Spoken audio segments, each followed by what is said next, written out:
¿Alguna vez te has preguntado por qué la fascinante lengua de los faraones desapareció de las calles y aldeas, quedando confinada solo a las paredes de los templos y a manuscritos polvorientos?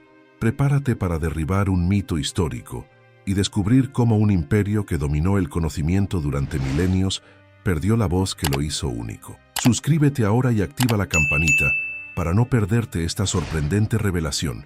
Imagina revelar secretos que solo unos pocos eruditos desvelan, entrando en un mundo donde cada símbolo es una pista de un enigma guardado durante siglos. Entenderás rápidamente cómo diferentes imperios y conquistas moldearon el destino de esta lengua antigua, y recibirás conocimientos exclusivos que nunca has visto en videos convencionales. ¿Sientes curiosidad?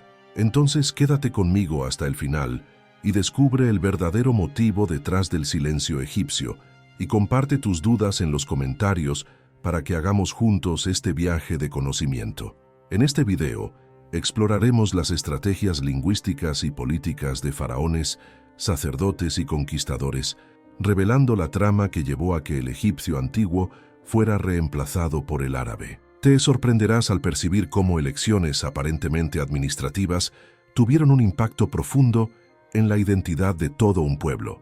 Y por supuesto, al final, te invito a dejar tu like y suscribirte para seguir desvelando historias que cambiaron el mundo. A lo largo de más de 3 milenios, el egipcio antiguo se desplegó en 4 sistemas distintos, cada uno con su brillo y propósito. Esta riqueza refleja no solo la longevidad de la civilización, sino también su capacidad de adaptación ante nuevos desafíos.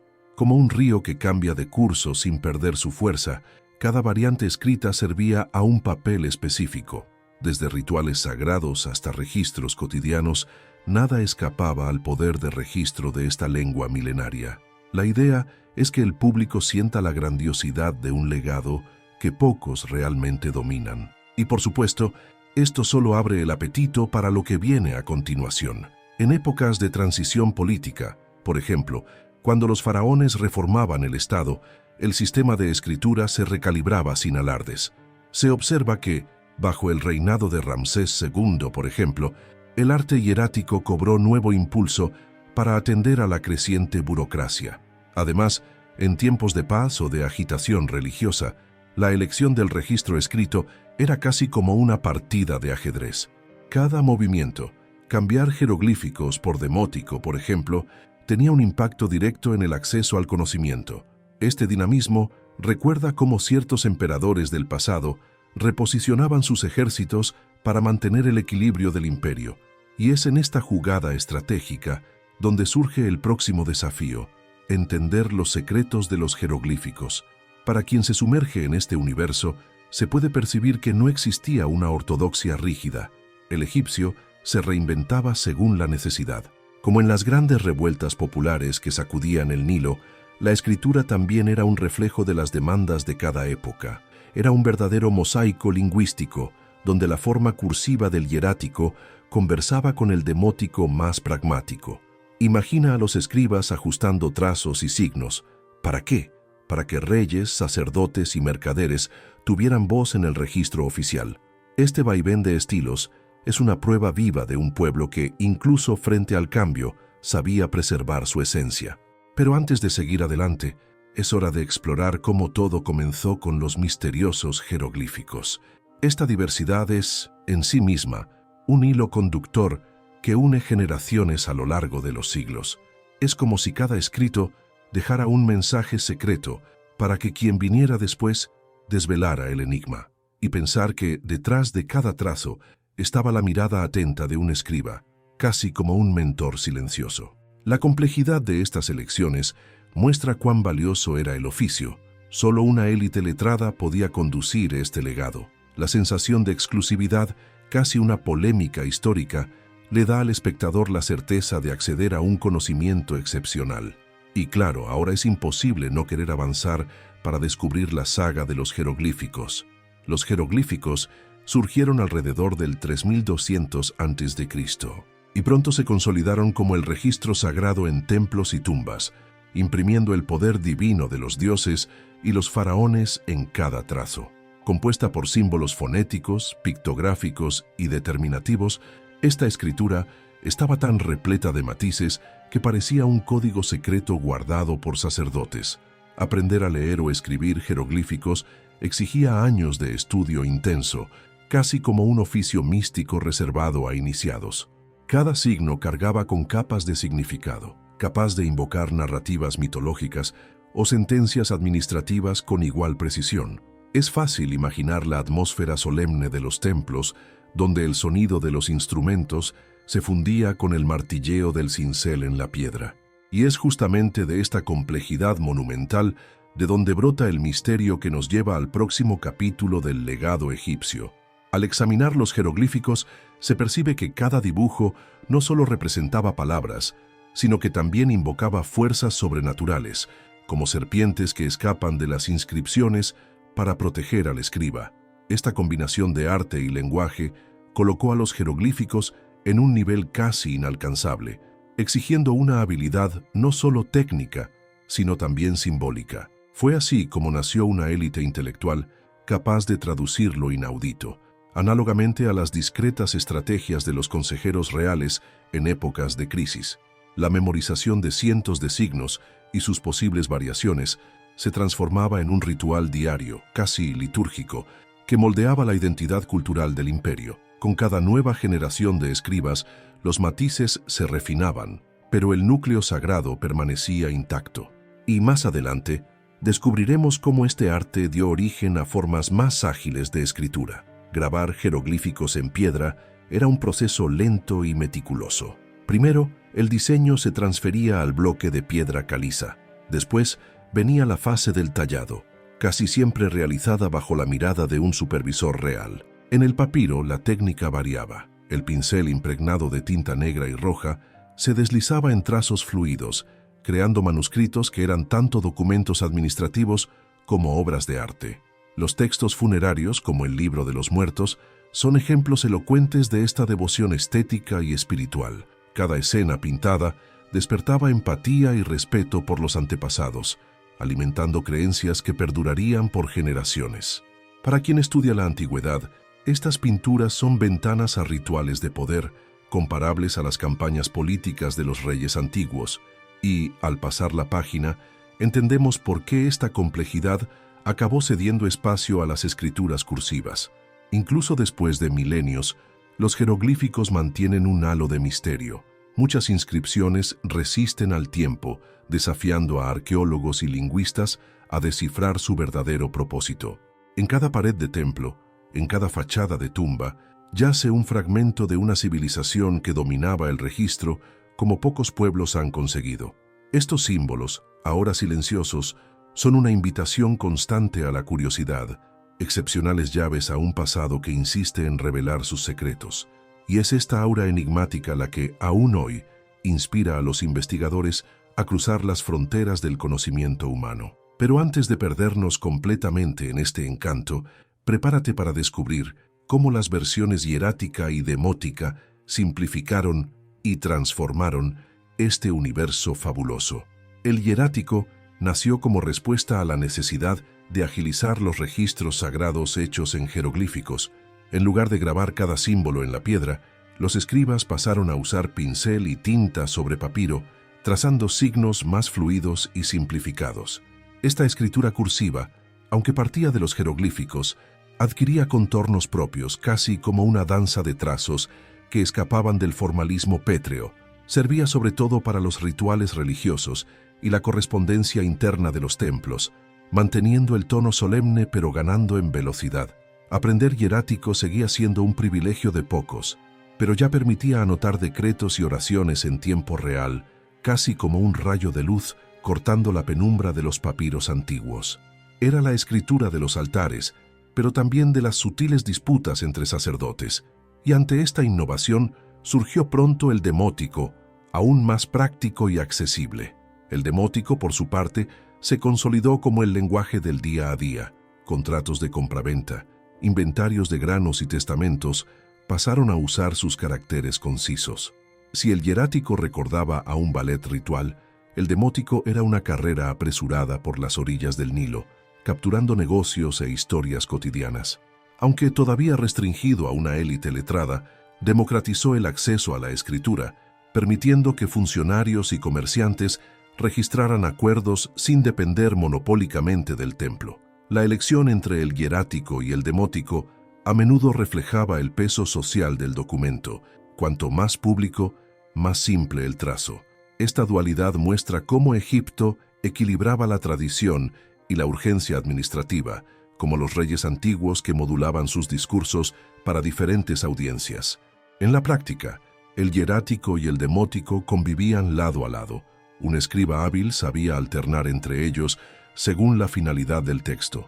En un mismo rollo de papiro, podía comenzar con fórmulas religiosas en hierático y terminar con detalles comerciales en demótico, casi como un autor moderno que mezcla prosa y verso.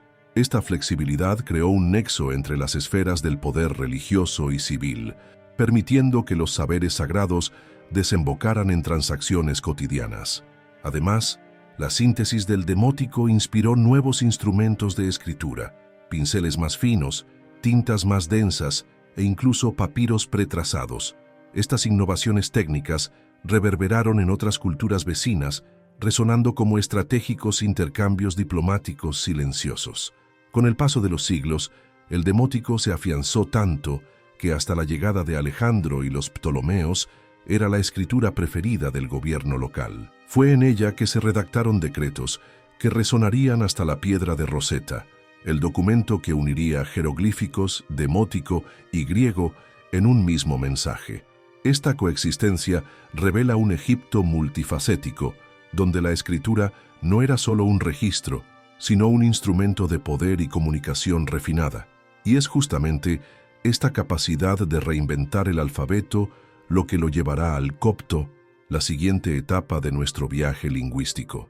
Ser escriba en el antiguo Egipto era sinónimo de prestigio y poder silencioso, reservado a quien dominaba el arte de unir trazos y sentidos con una precisión casi quirúrgica. Desde joven, el aspirante pasaba por un largo período de formación en las casas de escritura, donde aprendía no solo gramática y simbología, sino también moral y rituales que reforzaban su vínculo con los dioses. Esta disciplina férrea, que podía extenderse por una década, garantizaba que solo los más dedicados integraran esta casta intelectual. En la cima de la jerarquía social, los escribas actuaban como consejeros de faraones, jueces y altos sacerdotes, traduciendo órdenes divinas en decretos terrenales. Esta posición les confería un aire casi místico, comparable al papel estratégico de los generales en las grandes batallas antiguas. Y es esta aura de exclusividad la que anticipa el choque cultural de la llegada de los griegos. Al entrar en las escuelas de escritura, el futuro escriba se enfrentaba a ejercicios que recordaban a desafíos militares: copiar inscripciones complejas, descifrar textos litúrgicos y memorizar himnos a Isis y Osiris. Cada lección era supervisada por maestros experimentados, casi como oficiales en academias de guerra, garantizando que el neófito adquiriera no solo técnica, sino también responsabilidad. Las paredes de estas salas absorbían el sonido ininterrumpido del pincel y el cincel, un escenario que recordaba a cuarteles silenciosos antes de un enfrentamiento decisivo. Con el tiempo, el aprendiz desarrollaba una memoria prodigiosa, capaz de evocar cientos de signos sin dudar. Esta maestría lo convertía en una pieza clave en ceremonias estadísticas y administrativas, traduciendo lo invisible en autoridad tangible. Pero, con el viento de la influencia extranjera, este dominio sería puesto a prueba por nuevas formas de escritura. En el día a día, los escribas circulaban por los palacios y templos, administrando archivos y redactando discursos que resonarían por milenios. Eran ellos quienes registraban los anuncios oficiales, organizaban el tesoro real y compilaban recetas médicas en valiosos papiros. Esta versatilidad recuerda a los bastidores de los imperios antiguos, donde los oficiales civiles garantizaban el orden mientras los ejércitos avanzaban. La confianza depositada en este grupo era tal que pocos se atrevían a cuestionar sus decisiones, reforzando un sistema casi oligárquico de poder cultural. Detrás de cada documento había un escriba que equilibraba tradición e innovación, manteniendo encendida la llama de la lengua.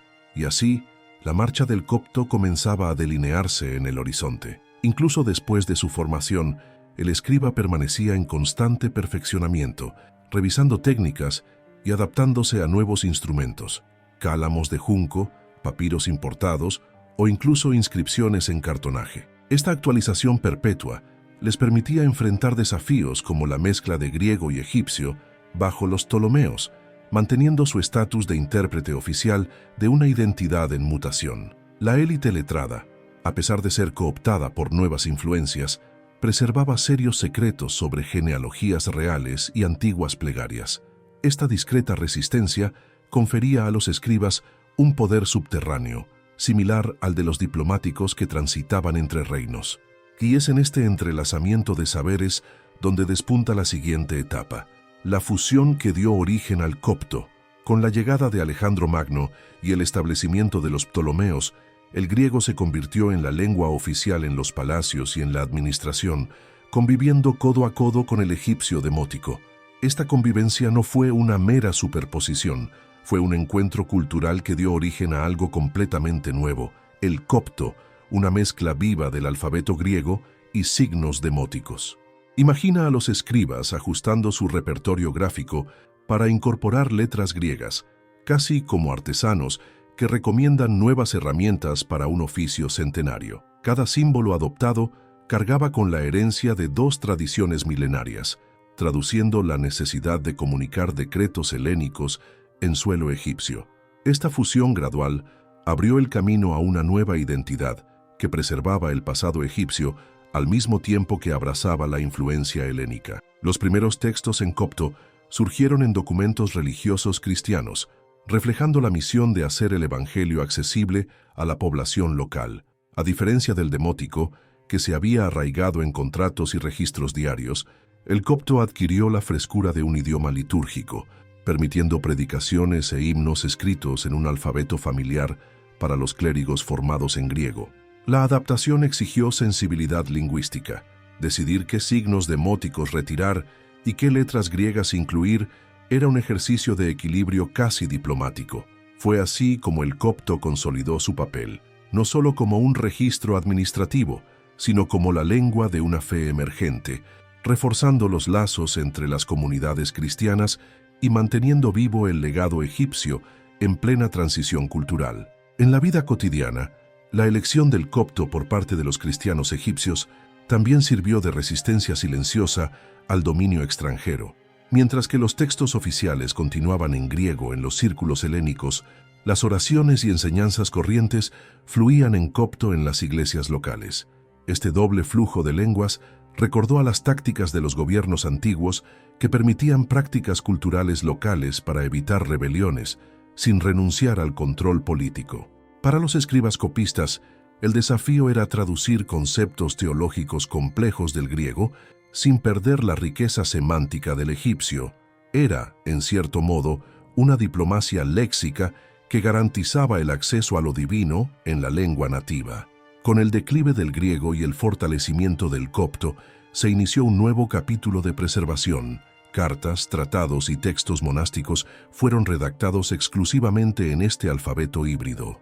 Aunque el copto nunca llegó a toda la población egipcia, su legado persiste hasta hoy como la lengua litúrgica de la Iglesia Ortodoxa copta, guardiana de textos apócrifos que revelan matices del cristianismo primitivo. Esta continuidad demuestra la fuerza de un sistema de escritura que, aun surgiendo a la saga de una cultura extranjera, supo mantener viva la voz de un pueblo milenario. Y así llegamos al momento en que el árabe comenzaría a rediseñar el mapa lingüístico de Egipto. El copto encontró su refugio en la liturgia cristiana, convirtiéndose en la lengua oficial de las ceremonias de la Iglesia Ortodoxa copta y de las comunidades monásticas. En este escenario, los monjes trazaban himnos y oraciones en papiros o pergaminos, preservando escritos sagrados que se remontan a los primeros siglos de la era cristiana. Esta adopción le confirió al copto un aura casi sagrada, garantizando que cada símbolo fuera transmitido con una devoción y una precisión casi ritual. En monasterios remotos, los eruditos copiaban textos apócrifos y comentarios teológicos, manteniendo vivos registros que, de otra forma, se perderían en el tiempo. Es impresionante pensar que, incluso cuando el copto dejó de ser un idioma cotidiano, continuó latiendo en la voz de los fieles como una llama que resiste al viento. Y así, Seguimos adelante para entender cómo el árabe fue ganando espacio. A lo largo de los siglos, la práctica copta en las iglesias creó una tradición de escuelas y bibliotecas internas, donde los manuscritos eran copiados y comentados por generaciones de monjes.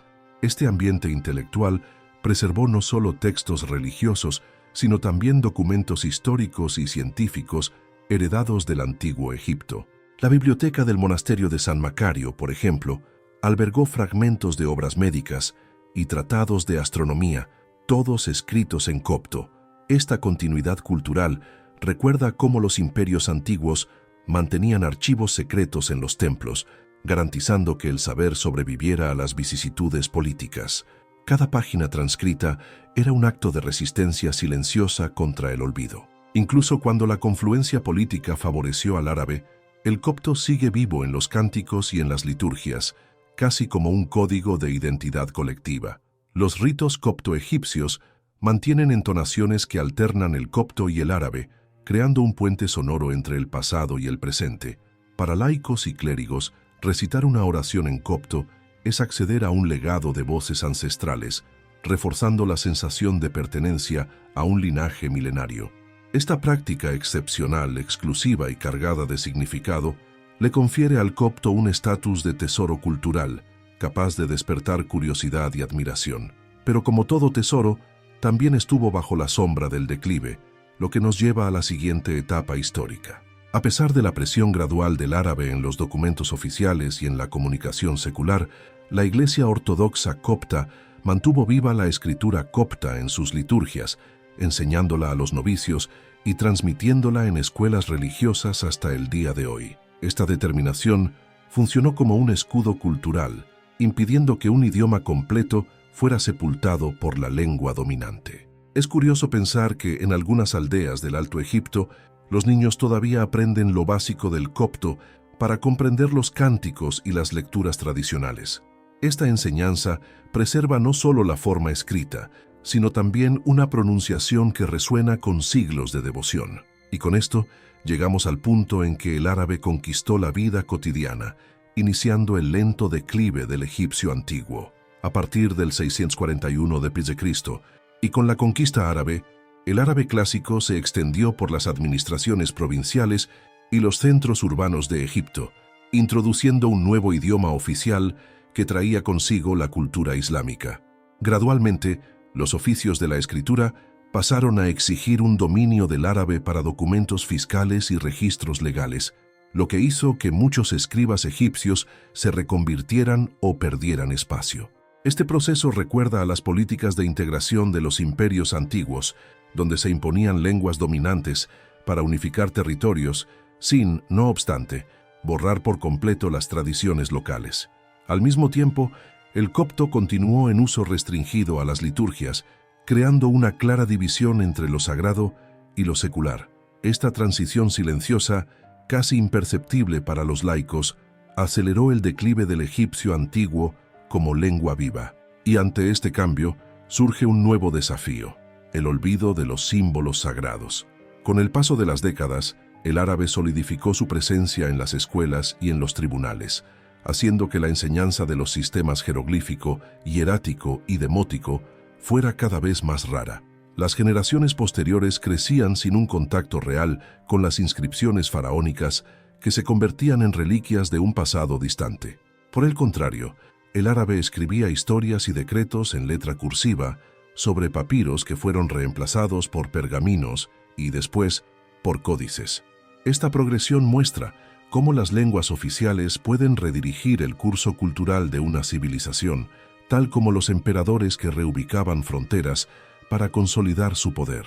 Aún así, en aldeas más aisladas, restos del egipcio antiguo persistían en grafitis en las paredes, testimoniando una herencia difícil de borrar. Esta resistencia discreta presagia la búsqueda por el redescubrimiento de los jeroglíficos. En el siglo X, sin embargo, ya nadie podía interpretar los símbolos grabados en las pirámides y templos. El oficio de escriba, que antes transmitía un conocimiento refinado, había desaparecido junto con su público. Las inscripciones, ahora silenciosas, parecían enigmas indescifrables, perdidas en medio de las arenas y el tiempo. Esta condición remite a las bibliotecas antiguas que guardaban tomos sellados, esperando un nuevo viento de curiosidad. Solo en 1799, con el descubrimiento de la piedra de Rosetta, el mundo redescubrió las claves de este vocabulario olvidado. Pero antes de sumergirnos en este renacimiento, es preciso entender el papel crucial de esta piedra en el desciframiento. La piedra de Rosetta presentaba un mismo texto en jeroglíficos, demótico y griego, actuando como un puente para el desciframiento del egipcio antiguo. Fue a través de ella que Jean-François Champollion recreó el alfabeto perdido, usando el griego como guía para reinterpretar cada signo egipcio. Esta hazaña, consumada en 1822, no solo revirtió siglos de silencio, sino que inauguró la egiptología moderna, abriendo las puertas al estudio profundo de toda una civilización. El sentido de descubrimiento, casi cinematográfico, recuerda a las expediciones que cambiaron el curso de la historia, como la de Howard Carter en la tumba de Tutankamón. Y con esta revolución intelectual llegamos al capítulo final, la distinción entre lengua y escritura que ilumina nuestra mirada sobre el pasado.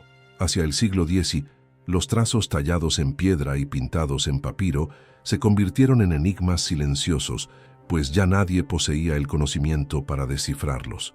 La función ritual que antes envolvía cada símbolo se transformó en misterio. Los templos y tumbas se cubrieron de inscripciones que parecían hablar otra lengua, una lengua del pasado.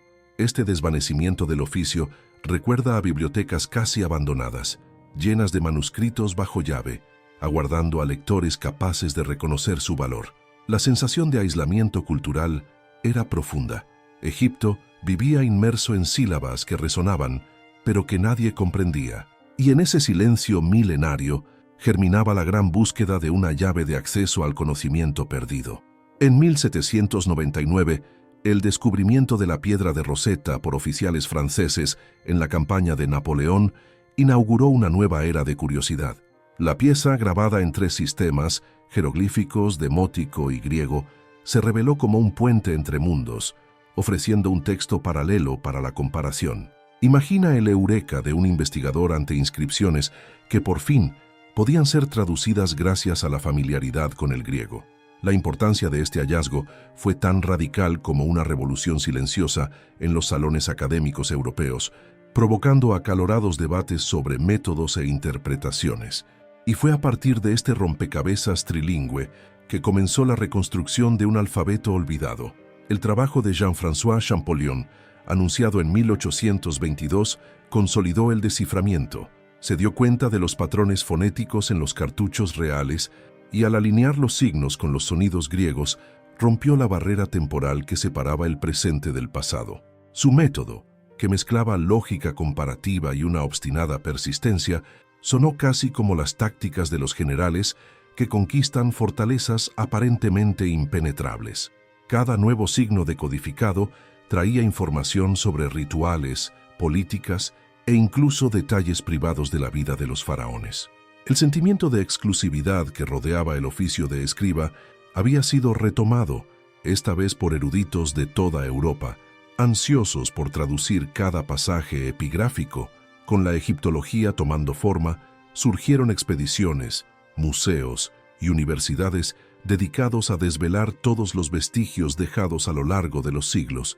La piedra que pasó 1000 años enterrada se convirtió en el símbolo de una ciencia emergente capaz de reconectar generaciones a través del lenguaje.